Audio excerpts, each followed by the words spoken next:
আমি কিছুদিন আগে একটা আধার কার্ডের ভিডিও তৈরি করেছিলাম।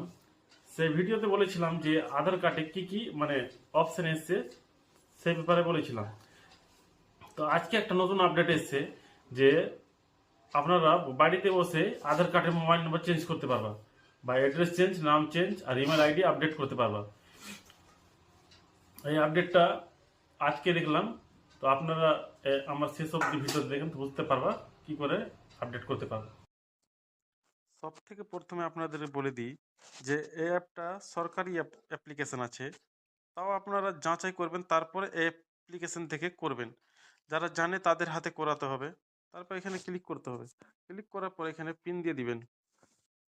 পিন দেওয়ার পরে যে অপশন এসছে নতুন আপডেট এসেছে, তো এখানে মাই আধার আপডেট এখানে ক্লিক করবেন। ক্লিক করার পরে এখানে যে অপশন নতুন আপডেট এসছে, mobile number change update, address update, নাম আপডেট, ইমেল আইডি আপডেট, তো এখানে মোবাইল নাম্বার আপডেট ক্লিক করে দিবেন।